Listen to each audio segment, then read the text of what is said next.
kesusahan akhirat. Itu tidak ada apa-apa seberat apapun.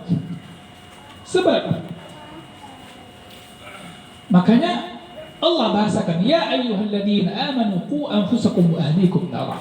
Ini yang tulis oleh para pakar, para ahli, dan sebuah buku yang kita bahas dengan guru-guru di kitab di sini. Judulnya adalah apa yang diinginkan madrasah dari para orang tua di rumah. Itu ayat yang pertama dicantumkan di muqaddimahnya. Mungkin bapak kita nggak sempat kaji buku ini, tapi buku ini dikaji oleh guru-guru di kitab. Dan ini kesempatan kita sampaikan kepada kita semua. Apa yang diinginkan oleh kitab dari para orang tua di rumah. Ini menarik untuk dibahas. Bunda yang saya muliakan, kembali kepada tadi. Kita jangan sibuk dengan satu masalah yang semua orang merasakan masalah itu. Tapi sibuklah terhadap kewajiban kita masing-masing. Yang mana kadang orang itu dia melupakan kewajibannya itu. Contoh sederhana. Nah kanduri pak tamping rumah tangga. Tanya panitia, mandung sibuk panitia. Apakah dengan hal itu dia melupakan kewajibannya salat ketika sudah sampai waktu salat? Tidak. Dia tahu ini kewajiban akhiratnya, kewajiban bagi setiap pribadi dia. Sedangkan dalam waktu yang sama dia punya tugas bersama, menyediakan makanan untuk para tamu. Ya itu semua. Nggak mungkin dia mengabaikan tamu. Nah, begitu juga dengan hal ini. Ini semua pandemi masuk ke rumah-rumah kita. Tapi jangan sibuk kita hanya urus itu 24 jam. Itu yang menghilangkan akal sehat kita akhirnya. Padahal itu sedikit daripada Allah berikan. Allah bahasakan walanabluwannakum bisyai'. Saya sering mengatakan kalimat syai'un dalam bahasa Arab itu sesuatu yang kecil, sedikit, remeh bahkan. Syai'. Walanabluwannakum bisyai'in minal khawf. Kami pasti menguji kalian, pasti nggak mungkin lari kita. Kami pasti akan menguji kalian dengan sesuatu yang kalian hindari. Apa itu? Yang pertama, takut. Kami akan berikan kamu rasa takut, sehingga orang hari ini di mana-mana merasakan khawatir. Itu masih Allah bahasakan bisyai'. وَلَنَبْلُوَنَّكُمْ بِشَيْءٍ مِنَ الْخَوْفِ وَالْجُوعِ وَنَقْصٍ مِنَ الْأَمْوَالِ. Memang rasa takut ini bisa dia melebar kemana-mana. Rasa takut, karena rasa takut akhirnya bikin lapar. Nah, bikin lapar karena takut kerja, takut ini, takut itu, akhirnya harta pun berkurang. وَنَقْصٍ مِنَ الْأَمْوَالِ wal-anfusi wat-thamarat. Bisa jadi orang karena takut berlebihan,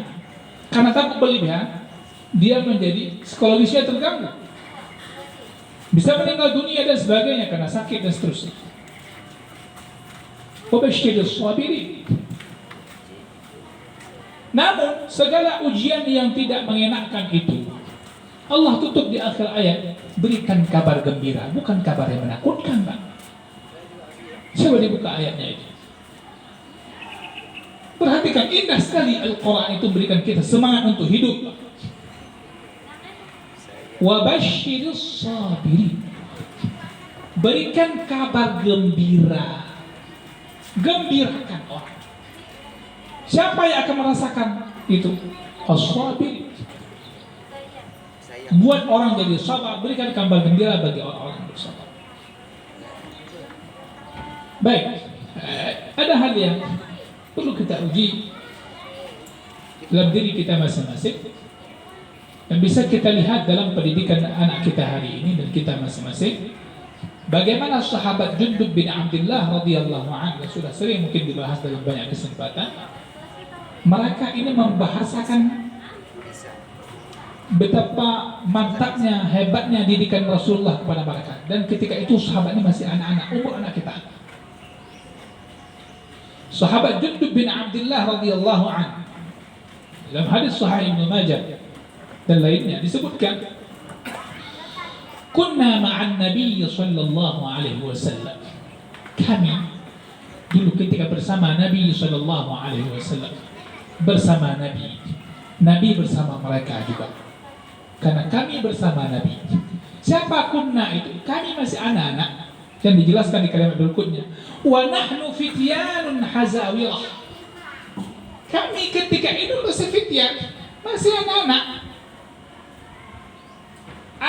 hazawirah, anak-anak yang akan mendekati masa balignya. Yang umur SD, tamat SD kan sudah masuk. Coba lihat bagaimana kenangan mereka dengan Nabi sallallahu alaihi wasallam dalam pendidikan. Kami bersama Nabi sallallahu alaihi wasallam fata'allamna al-iman. Maka kami belajar iman waktu itu dengan Nabi. Bukan sudah tua Pak, masih kecil. Masih umur SD, kami belajar iman. Kalau ditanya, Ustaz apa buku kurikulum iman waktu itu? Tidak ada. Tapi kehidupan mereka lah yang diajarkan dengan keyakinan-keyakinan. Apa yang mereka alami? Dikejar, diusir, dicaci maki, dihina, macam. Merasakan lapar, merasakan haus. Kalau kita baca hadis bagaimana beratnya para sahabat bersama Nabi, oh luar biasa. Sampai mereka ada yang makan rerumputan, ada yang makan daun-daunan. Apa mereka katakan? Fata'allamna al-iman. Kondisi-kondisi demikian kami belajar iman. Dahsyat. Kita masa pandemi ini bahkan nggak bisa mengambil pelajaran iman dan gitu. Yang kita masih bisa makan nasi dengan mudah, masih bisa sekolah dan seterusnya. Jadi ini sebenarnya kalau dilihat dari sisi yang lain, para ahli menulis kenapa para sahabat itu kuat, kenapa tokoh-tokoh itu kuat, karena mereka dididik di masa-masa yang sulit rupanya. Mereka dididik di masa-masa yang sulit. Orang tua mereka tidak menyerah di hadapan kesulitan yang mereka rasakan. Oh tidak. Baik, ya. Kita lihat lagi.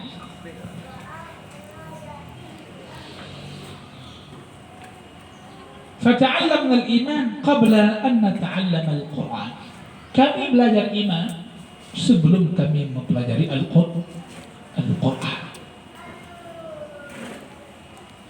Sebelum kami belajar Al-Qur'an. Thumma ta'allamna al-Qur'an. Kemudian setelah itu kami mempelajari Al-Qur'an. Fazdadna bihi imana, maka bertambahlah dengan itu iman kami. Ini menarik. Apa kata para syurah al-hadith, kata para ulama hadith? Disebutkan bahwasanya para sahabat radhiyallahu alaihim mereka mempelajari rambu-rambu agama.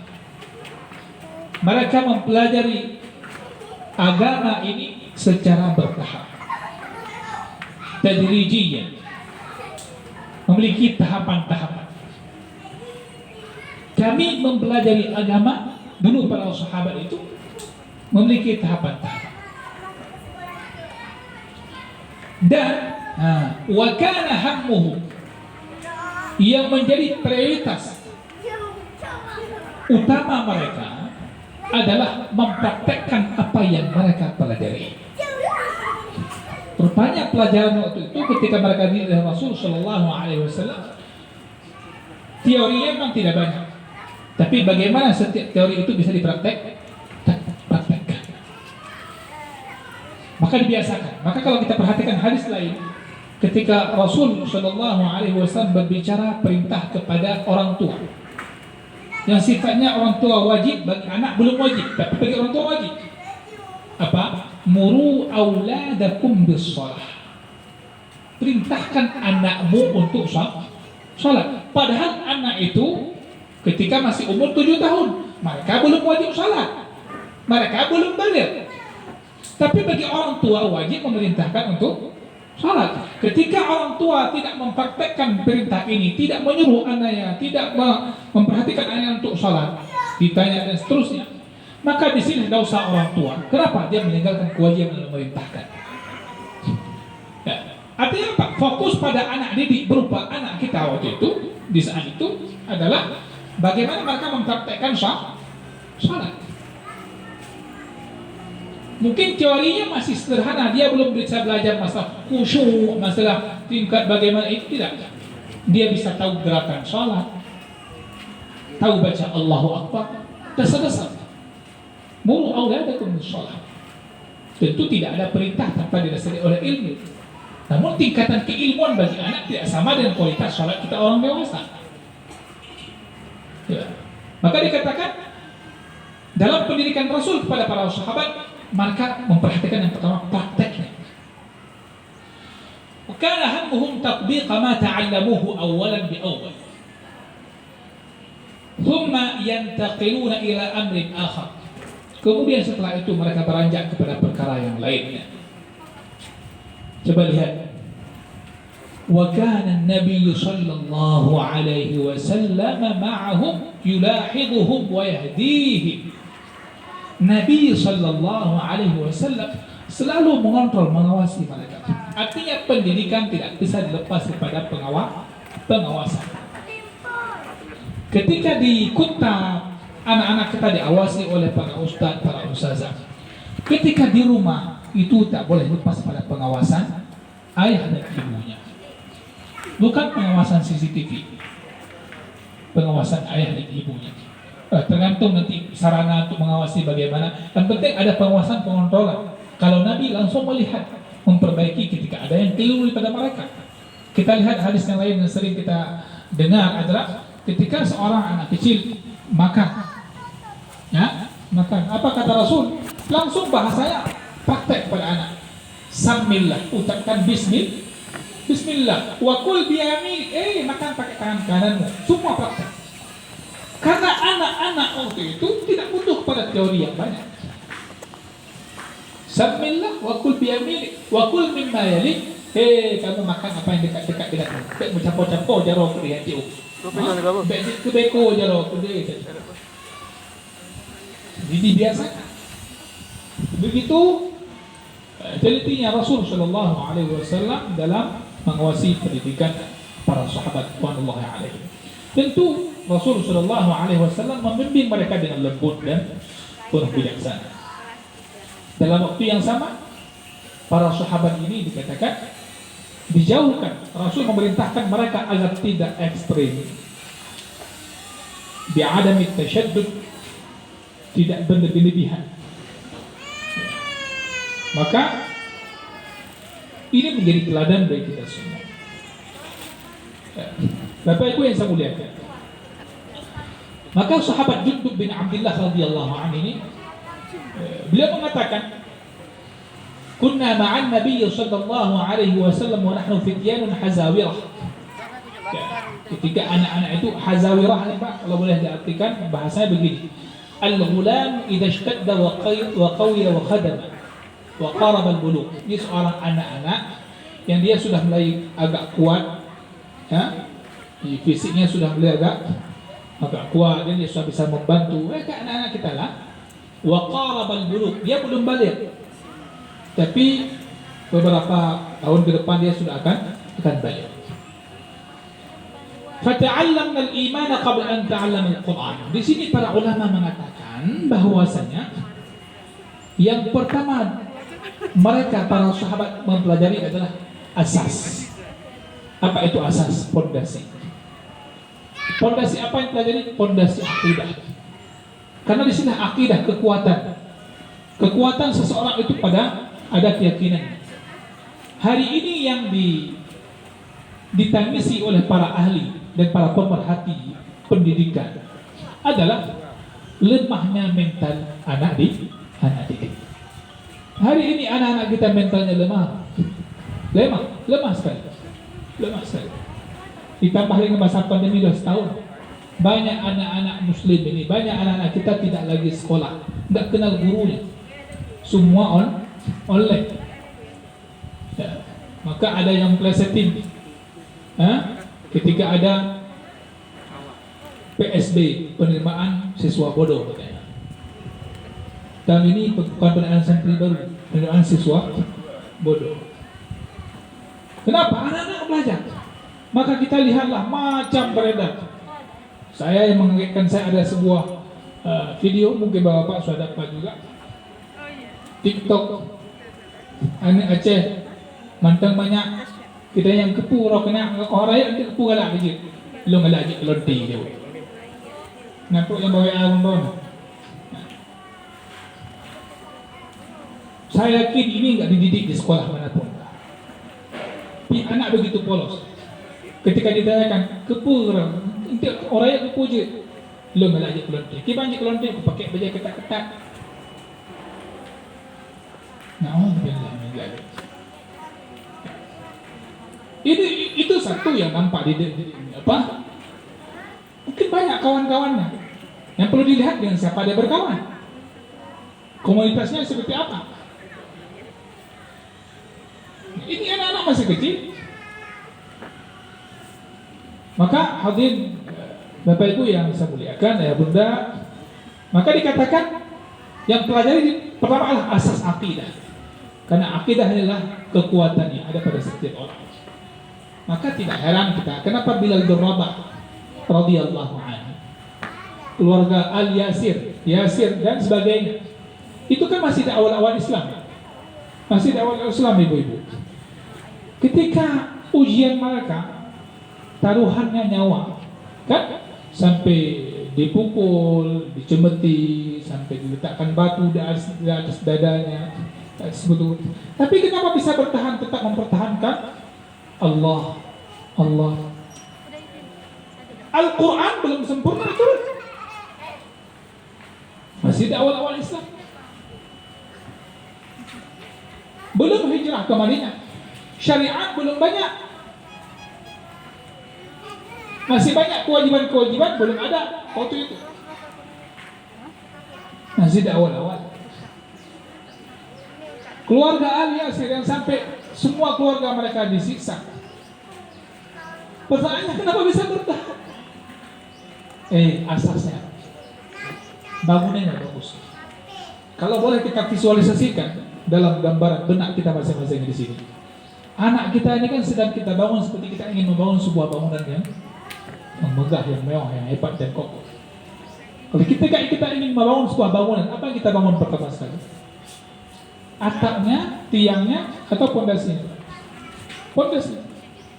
Saya tidak ngerti masalah ilmu pembangunan, tapi ketika saya dengar banyak orang ketika bangun mahat di mana-mana, bangun rumah, ditanya ini rencana berapa lantai? Mana ini pertanyaan? Saya melihat dari sisi yang lain. Ini merencana berapa lantai? Ini rencana 2 lantai. Oh, kalau 2 lantai nggak bisa pondasi ini. Ini harus begini. Sekarang anak kita mau kita bangun seberapa kuat? Kalau tadi bangunannya asumsinya ada berapa lantai, maka anak kita seberapa kuat? Maka kuatkanlah pondasi. Dalam hal ini asasiyatul aqidah. Pondasi akidah. Bunda yang saya muliakan, apa yang maksudkan hiya arkan al-iman al-haq? Inilah rukun-rukun iman yang benar. Iman kepada Allah. Dan hari ini di masa-masa ini kita sedang betul-betul dididik iman kepada Allah. Keadaan yang hari ini tidak mengenakan bagi semua orang. Ini sedang diuji iman kepada Allah. Kalau konteksnya tadi para sahabat Nabi di awal Islam, semua orang memusuhi mereka, lingkungannya memusuhi mereka. Tapi ketika itu mati, mereka iman kepada Allah makin kuat. Ketika para sahabat orang-orang mukmin dikepung dalam perang Ahzab, mereka tambah kuat mengatakan hasbunallah, fazaduhum imana, bahkan bertambah iman mereka. Dibilang kalian udah dikepung ini semua orang udah kepung bersatu untuk tambah kuat iman mereka. Ini kan aneh, Pak. Kalau pakai teori aneh, kok tambah kuat iman mereka? Itulah Nabi beberapa mengajarkan yang pertama, iman. Dan itu belum disuguhkan materi yang lengkap. Quran belum 30 juz, turunnya belum sempurna. Hadis Nabi masih banyak belum diucapkan, karena Nabi meninggal di Madinah, sedangkan masa sulit itu ada di Makkah di awal-awal. Tapi bertambah ya. Kenapa? Asasnya kuat. Ibarat kalau tadi bangunan yang tinggi, berapa lantai dengan fondasi yang kuat, ada angin, ada badai, tetap biasa saja. Tetap biasa saja. Santai, nyaman dia. Orang dalamnya merasanya nyaman. Yaitu iman billah. Termasuk iman billah di sini nanti ada di akhir rukun iman yang keenam adalah iman kepada takdir, qada dan qadar. Ini kan tak lepas pada takdir Allah Subhanahu wa taala. Kemudian menarik, dan semua ini mereka pelajari ketika masih kecil. Sahabat yang mulia mengatakan, "Tsumma ta'allamna al-Qur'an." Kami berikutnya diajarkan oleh Rasul dan kami mempelajarinya kepada Rasul sallallahu alaihi wasallam Al-Qur'an. Kemudian kami mempelajari Al-Qur'an. Fazdadna bihi iman. Ini pengakuannya. Maka ketika kami belajar Al-Quran, bertambahlah iman kami. Bertambahlah iman. Saya banyak orang tanya, dan saya pun berpikir jawabannya dengan mengkaji, membaca. Ada orang, Ustaz, kenapa dulu kan, udahlah, hidupnya udah rusak kali. Saya masukkan dia untuk belajar agama, belajar Al-Quran. Sebelumnya belum pernah belajar tentang agama, maka dia tidak akan betah dengan Al-Quran. Karena Al-Quran merupakan salah satu rukun iman, ya kan? Iman kepada Allah, iman kepada malaikat, iman kepada kitab, iman kepada Rasul. Bagaimana orang langsung melacak untuk mempelajari Al-Quran? Sedangkan di antara rukun imanlah iman kepada Al-Quran yang kita Allah. Maka yang pertama diajarkan dulu rukun iman. Maka sahabat mengatakan, maka bertambahlah iman. Di sini para ulama menarik kesimpulan bahwa iman itu mesti dipelajari. Dan dipelajari iman tidak cukup dengan teori, tapi mesti harus diberikan cobaan-cobaan, ujian-ujian, baru dikatakan lulus keimanan, lulus ujian. Kalau seandainya dengan teori saja lulus keimanan seseorang, maka tidak ada munafik di zaman Nabi. Karena munafik di zaman Nabi, orang paling fasih mengatakan, "Asyhadu an la ilaha illallah wa asyhadu anna Muhammadar Rasulullah." Dan mereka bersumpah. Namun Allah turunkan ayat dan surah, maka namanya surah Al-Munafiqun, surat tentang orang-orang munafik. Di awal ayat Allah membantah tentang omongan mereka, bohong. Innahum lakadzibun, sungguh mereka itu pendusta. Padahal mereka ketika mengatakan aku beriman kepadamu, aku mengikutimu wahai Rasul, mereka mengatakan kalimat-kalimat mengikuti Rasul dengan kalimat sumpah. Kalimat sumpah. Idza ja'akal munafiquna qalu nashhadu innaka la rasulullah. Kita aja hari ini enggak mengucapkan gitu. Kita hanya cukup asyhadu an la ilaha illallah. Di mereka diiringi sebelumnya kalimat-kalimat sumpah untuk menguatkan asyhadu an la ilaha illallah. Tapi Allah batalkan karena itu sekedar teori. Mereka tidak melewati ujian-ujian masa berat yang ketika Nabi mengajak mereka. Mereka hanya mengambil teori-teori keimanan, tidak hidup dengan keimanan. Maka beda. Ketika tadi orang munafik juga sama-sama mengetahui turunnya Al-Quranul Karim, bahkan mereka tidak bertambah iman. Tapi para sahabat mengatakan bertambah iman kami. Sedangkan mereka tambah susah. Bahkan Al-Quran disebutkan bagaimana orang munafik itu sampai mereka mewaspadai, khawatir jangan-jangan nanti akan turun ayat akan membongkar tentang isi hati kita, dan Allah turunkan. Yang ditakuti itu aja.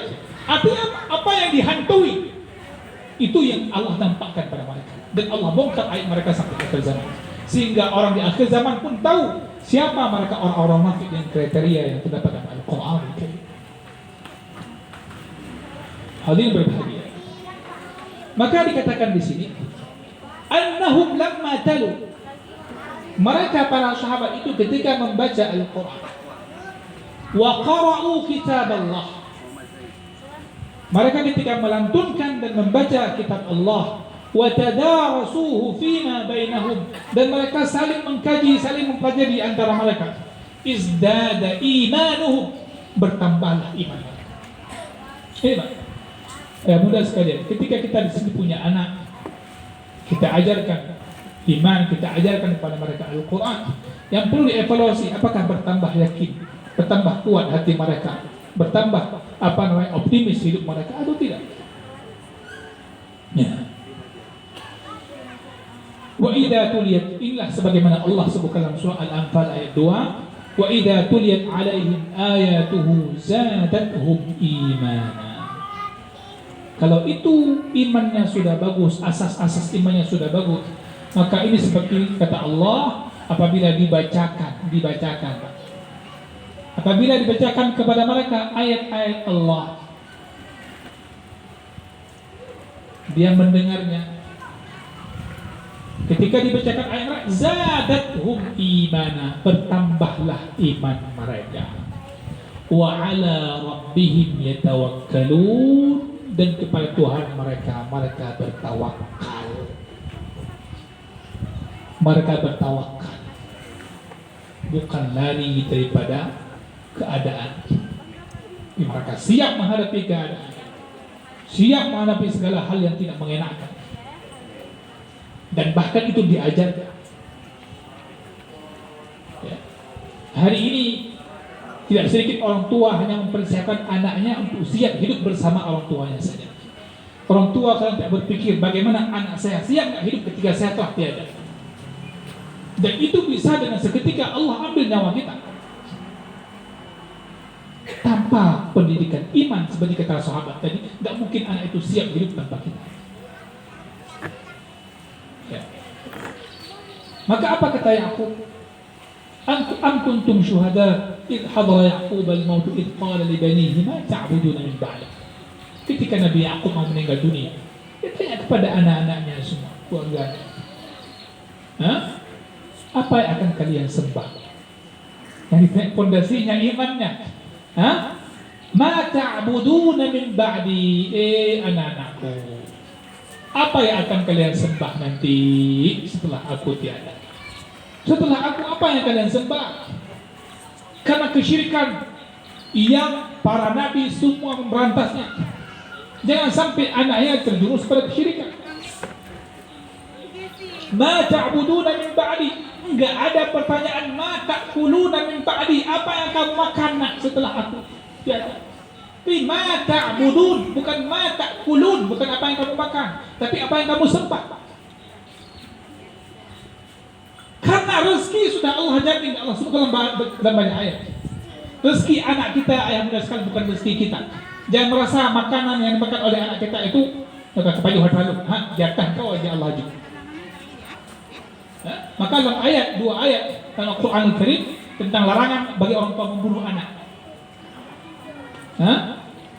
Wala taqtulu auladakum min imlaqin nahnu narzuquhum iyyakum. Jangan kamu membunuh anakmu gara-gara kamu takut miskin. Itu menarik ayat itu kalau dibahas nanti dalam tema yang khusus. Bagaimana bahasa Allah Subhanahu wa taala? Kenapa dikatakan demikian? Rupanya ada kondisi dalam dua ayat itu, ada kondisi orang tua itu yang dia punya kaya, Allah berikan dia rezeki. Namun takut punya anak, nanti dia membayangkan hartanya akan diambil oleh anak. Itu dikurung. Ada orang miskin, takut punya anak, nggak ada yang bisa diberikan. Ini keduanya Allah. Salahkan pemahaman ini tidak tepat. Kalian salah pemahaman tentangku. Makanya para nabi nggak pernah mengatakan ma ta'kuluna min ba'di, tapi ma ta'buduna min ba'di, itu aku. Itu gimana? Maka saya baca sebuah buku, silakan nanti dibeli, yang ditulis oleh Dr. Adian Husaini. Judulnya Jangan Kalah Sama Monyet. jangan kalah sama monyet. Coba cari, ada nggak di sini? Kalau di Jawa murah, 60.000. Bukunya setebal ini, jangan kalah sama monyet. Di awal buku itu sudah disebutkan, di antara orang yang kalah sama monyet adalah orang yang belajar kuliah dengan tujuan kerja. Kenapa kalah sama monyet? Monyet itu nggak pernah kuliah untuk dapat kerja dan makanan. Maka dibuat itu bagus analisnya, dia kan ahli filsafat dan sebagainya. Menarik. Maka saya perhatikan monyet di tempat kami di Alulim itu kan banyak monyet di samping mataku itu. Saya bilang sama santri, kalau kalian tujuan sini hanya untuk makan, apa kalah sama tetangga gitu? Kalah sama tetangga di samping. Maka konsep ini bukan makan, tapi iman. Kenapa bicara iman? Karena pada iman Allah jamin segalanya. Pada iman mungkin harta nampak kekurangan, tapi kebahagiaan Allah berikan. Sebagaimana pada orang banyak harta, dia nggak merasakan kebahagiaan. Nggak ada. Karena kita lihat hari ini ada orang yang sudah akhirnya bosan dengan hartanya, dia nggak tahu, bahkan mengeluh dengan hartanya untuk habiskan. Sehingga ketika dia taubat menyerahkan hartanya jalan Allah Subhanahu Wa Taala, ya, supaya hari ini dicari bukan itu, nggak dapat kebahagiaan. Baik, kita habiskan pembahasan ini. Wa qawiyat aqidatuh. Ketika mereka mempelajari Al-Quran, makin kuat akidah mereka. Dikatakan dalam riwayat berikutnya, apa kata sahabat ini? Wa innakumul yawm, hari ini kalian, ya, bukan dikatakan untuk kita, bahkan setelah masa sahabat. Ini sahabat ini sudah mulai mengkritisi pola pendidikan yang mulai dibalik, tidak sebagaimana pola pendidikan di masa Nabi. Wa innakumul yawm ta'allamuna al-Qur'ana qabla al-iman. Hari ini kalian mempelajari Al-Quran sebelum mempelajari iman. Kenapa mulai masalah? Maka orang hari ini kadang membuat heran aja dia. Kenapa orang ini kok belajar Quran tapi kayak gitu-gitu? Bukan salah Qurannya, cara Anda belajar salah. Tahapan-tahapannya salah. Ini dikatakan wa innakumul yawm ta'allamuna al-Qur'an qabla al-iman. Hari ini kalian mempelajari Al-Quran sebelum iman. Sedangkan kami dulu, Nabi mendidik kami iman dulu sebelum Al-Quran. Maka inilah yang dikatakan bahwasanya anak kita tidak dituntut dalam belajar itu menguasai semua mata pelajaran. Ini mesti dipahami. Tapi yang kita tuntut dari buah belajarnya, yaitu dia makin lama makin taat kepada Allah, berbakti kepada kedua orang tua. Walaupun dia pun tidak cerdas dalam hal teori pendidikan itu, nggak apa-apa. Karena itu tujuannya.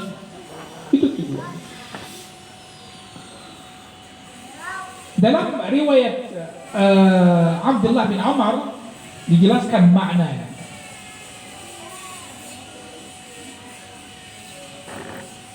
Artinya apa?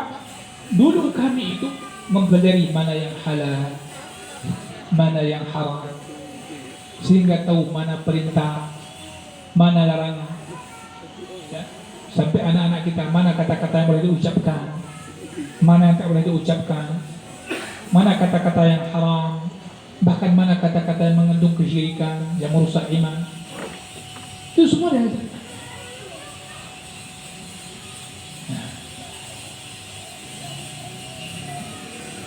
Kemudian disebutkan lagi, laqad ra'aitu rijalan yu'ta ahaduhum al-Qur'an fayaqa'u ma baina fatihatihi ila khatimatihi ma yadri ma amruhu wa la zajiruh.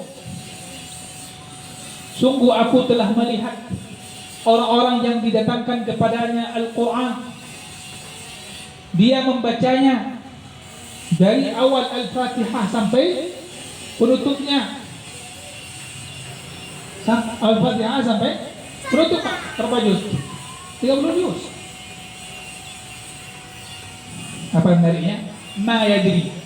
Dia tidak tahu apa yang diperintahkan dan apa yang dilarang. Kenapa? Enggak ada pondasi iman. Karena kalau ada iman, setiap dibaca ini Allah bilang apa ya? Allah bilang apa ya? Maka ada metode salah seorang syekh di Saudi Arabia. Beliau metode dalam menghafal Quran.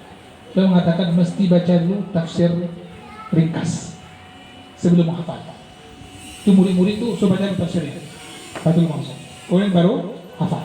Misalnya mau hafal halaman ini misalnya, maka baca dulu tafsir ringkas. Itu dibuat dalam zaman hari ini. Biar sebelum hafal anak-anak tahu.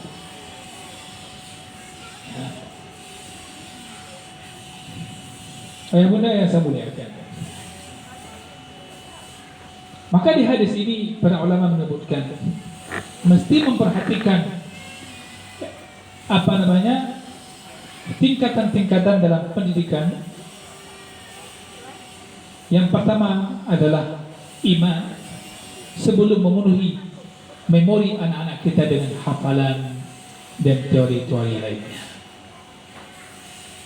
Ayah bunda, maka di antara tujuan penting agar kita sama-sama memahami konsep dalam pendidikan anak kita. Maka hari ini Allah sedang menguji kita dengan masa pandemi ini. Allah menguji kita dengan keadaan yang tidak mengenakan, yang kita nggak tahu sampai kapan. Tapi saya satu mengharapkan seperti di awal saya katakan tadi, kita jangan fokus lagi dengan pandemi ini, sehingga melupakan kewajiban kita. Yang Allah katakan, ya ayyuhalladzina amanu qu anfusakum wa ahlikum nara. Selamatkan anakmu wahai para orang tua, dalam hal ini khususnya ayah. Karena ayah punya tanggung jawab untuk menyelamatkan istrinya dan anak-anaknya. Selamatkan dia dari neraka. Fokus ini.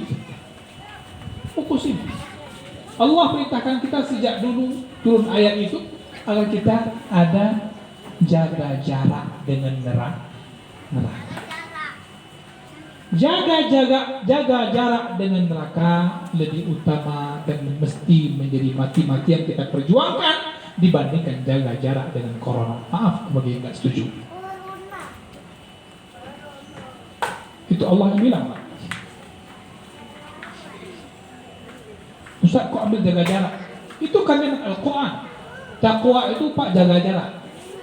Taqwa itu wiqayah. Sehingga para ulama kita mengatakan apa definisi taqwa? Di antara definisi taqwa adalah an taj'ala bainaka wa baina 'adzabillahi wiqayah. Engkau menjadikan antara dirimu dengan azab Allah ada wiqayah, ada jaraknya, ada pembatasnya. Ya. Maka selalu cuci hati. Ya, cuci hati. Karena yang bisa masuk surga nanti orang yang hatinya bersih. Maka Allah bilang innallaha yuhibbut tawwabin. Orang bertaubat ini orang selalu mencuci hatinya, memperbaiki keimanannya. Wa yuhibbul mutatahhirin. Karena nanti ketika disensor ketika di hari akhirat, yang bermasalah nggak bisa melewati, sirat, tidak bisa masuk. Tidak bisa. Maka ayah muda saya muliakan, yang mesti kita didik anak kita adalah yang pertama tadi iman, yang kedua berserah tadi Al-Quran. Dengan itu dia selamat, pasti selamat. Masing-masing kita masih mempertanyakan hari ini. Mesti mempertanyakan diri kita masing-masing. Apakah hari ini yang kita duduk, saya yang ngomong, bapak-bapak yang mendengar, ibu-ibu yang mendengar, kita ini sudah segera selamat nggak dari neraka? Kira-kira selamat dari azab kubur? Kira-kira selamat nggak kita dari azab kubur? Bisa nggak jawab? Kalau nggak selamat dan kita yakin sekian persen nggak selamat, kayaknya kalau kayak kehidupan saya hari-hari seperti ini nggak selamat sebetulnya. Apa yang kita siapkan?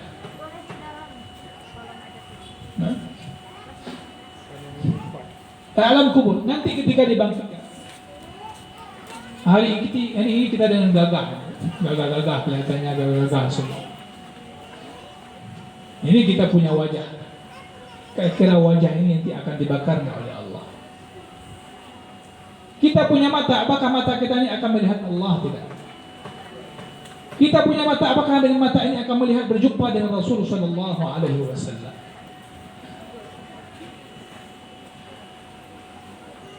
Banyak hal yang mesti kita tanyakan. Kita selamat tidak? Jangan sampai kita memikirkan hanya selamat dalam urusan dunia di sini. Kita lupa bahwa tujuan pendidikan dalam agama adalah untuk menyelamatkan kita daripada azab Allah Subhanahu wa Ta'ala. Jangan sampai kita lupa pada tujuan utama itu.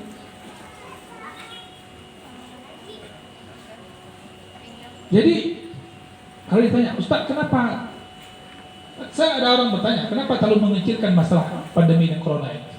Kata para ulama, saya sederhana aja. Orang kalau masih menganggap besar urusan dunia, maka akan kecil urusan akhirat. Manusia itu akan menganggap kecil urusan dunia, apapun berat cobaannya, ketika dia melihat besar urusan akhirat. Maaf. Maka jangan terlalu memperbesarkan urusan dunia. Ketakutan dunia itu tidak seberapa dibandingkan ketakutan akhirat. Ketika pada umat hari ini hari-hari dibesar-besarkan urusan dunia, itu awal-awal langkah-langkah agar umat tidak lagi memikirkan urusan akhiratnya. Kenapa hari ini mental kita lebih lemah dibandingkan mental yang lain? Ini masalah.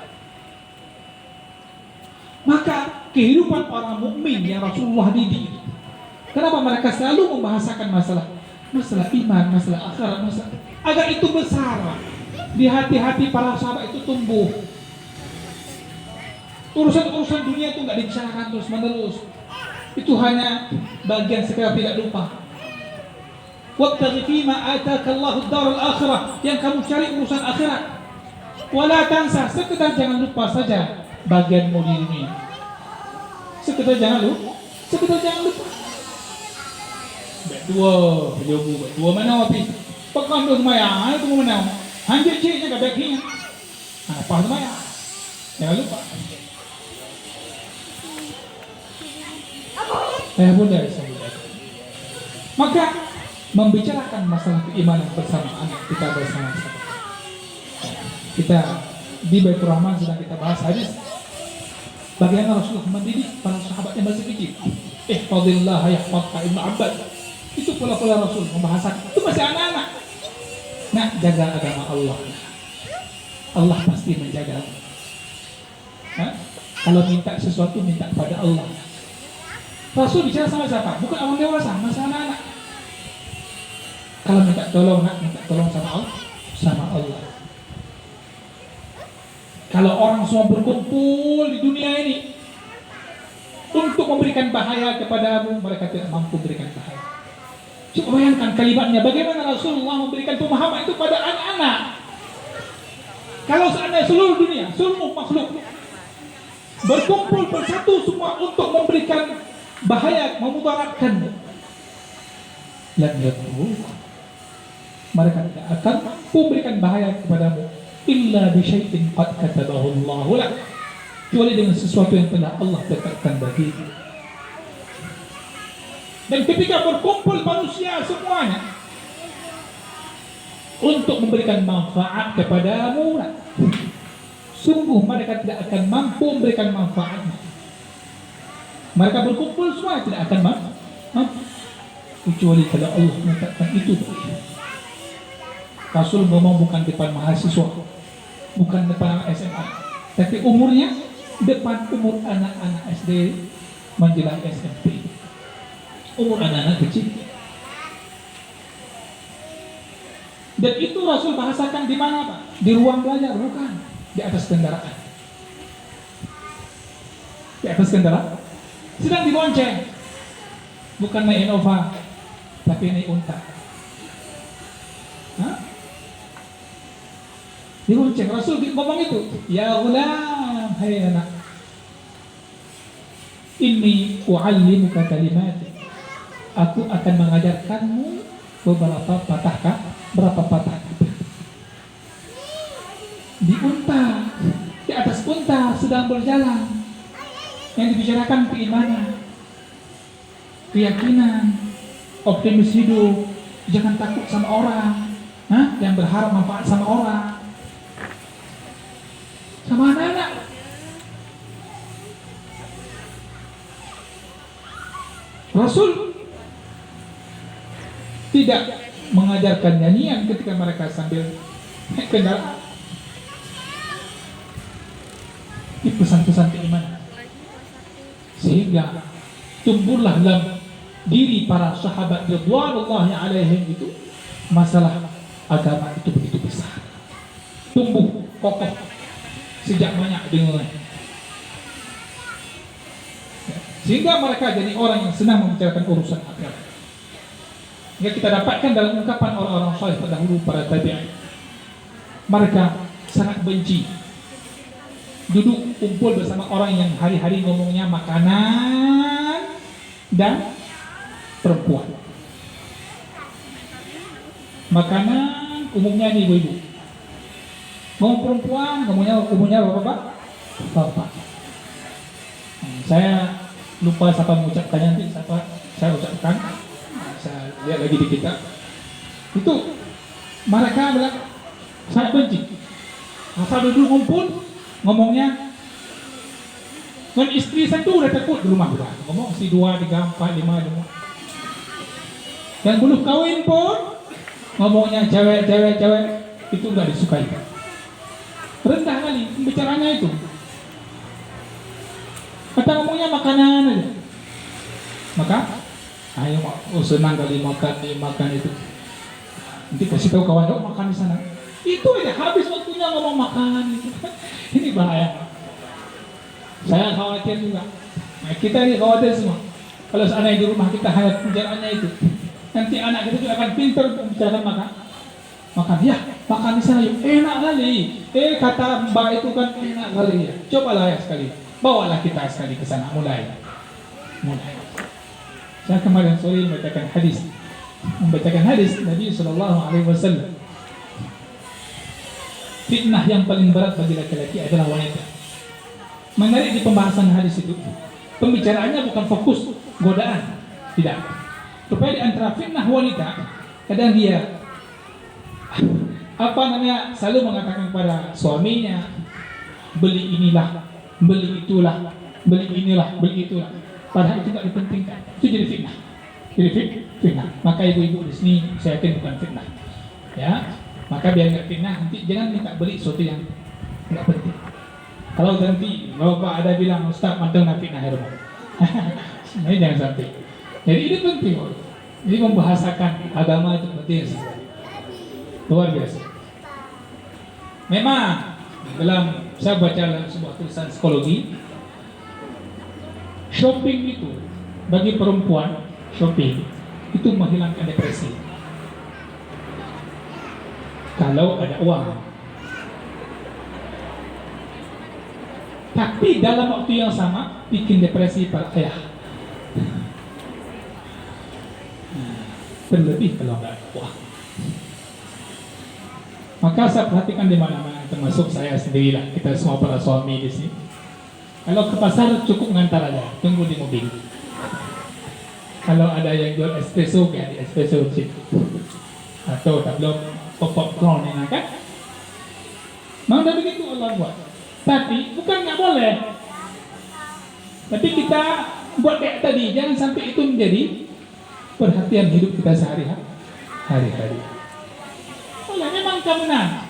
BMT ni fikir hanya jauh deh ke, nya kata pemahaman. Dulu orang musyrikin, mereka menganggap rendah Nabi itu karena pergi ke pasar. Mereka mengharapkan Nabi Rasul itu kayak mereka. BMT ni kalian ustaz kali jauh pasar, kali jauh bangun. Ya. Boleh, tapi bukan itu hari-hari. Juga jadual lah. Awal bulan tanggal sekian, ini jangan lupa ya, jangan lupa. Bukan. Baik, kembali ke bahasan tadi sebelum saya tutup. Maka kesimpulan kita yang pertama adalah manfaatkan masa-masa pandemi sulit ini untuk penguatan iman kita dan iman anak kita. Sering bahasakan keadaan ini dengan bahasa-bahasa iman, bahasa ketakwaan, bahasa dekat kepada Allah Subhanahu wa Ta'ala. Tanamkan optimis hidup seberat apapun cobaan. Dan itu tidak akan mungkin tertanam tanpa ada keimanan. Kemudian apapun beratnya kehidupan kita, jangan kita lupakan mengajarkan Al-Quran. Karena Nabi SAW setiap turun wahyu dan para sahabat bahkan tunggu-tunggu kapan turun wahyu lagi ya, kapan turun wahyu. Sebagaimana orang-orang hari ini kalau sudah senang dengan Al-Quran, kapan lagi ya belajar Al-Quran, kapan lagi ya.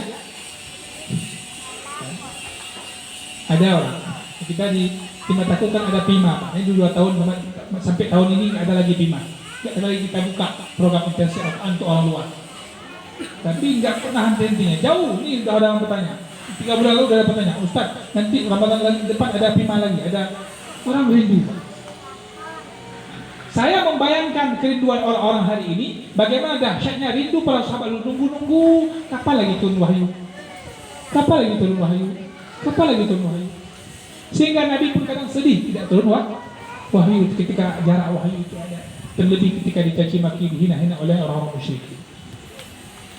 Ya, mudah-mudahan dengan Al-Quran ini apapun keadaannya kita akan siap melewatinya insyaallah ta'ala, sebagaimana telah dilewati oleh orang-orang terdahulu yang mereka telah mendapatkan gelar radhiyallahu ta'ala anhum wa radu'an. Sekian dari saya.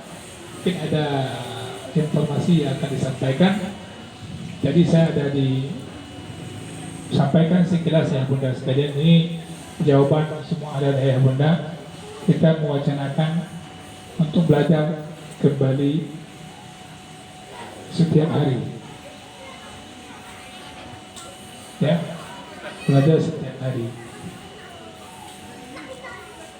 Itu tidak ada apa, dibagi angketnya ya. Akan dibagikan angketnya. Yang setuju bilang setuju, alasannya apa. Yang tidak setuju bilang apa, alasannya apa. Ini bagian dari kelanjutan materi yang kita sampaikan. Ya. Bagian dari kelanjutan materi yang kita sampaikan. InsyaAllah ke depan kita akan ada inovasi mungkin dalam berkaitan dengan jam belajar, tapi nggak kita sampaikan hari ini. Tapi hari ini yang kita minta adalah jawaban kesiapan untuk kita belajar sebagaimana sebelumnya. Ya, Allah. Alhamdulillah. Sekian, tidak ada pertanyaan ya? Ada pertanyaan enggak? 5 menit aja. Ini karena ada walimah di mana-mana. Karena walimah nggak ada jaga jarak saya lihat. Ada jaga. Saya baru pulang walimah kemarin di Langsa. Masya Allah padatnya di kota Langsa. Padat, nggak ada apa-apa. Bahkan para pejabat datang, makan sama-sama dengan kami dan nggak jaga jarak. Alhamdulillah. Insya Allah berkaitan dengan makanan tuh nggak jaga jarak.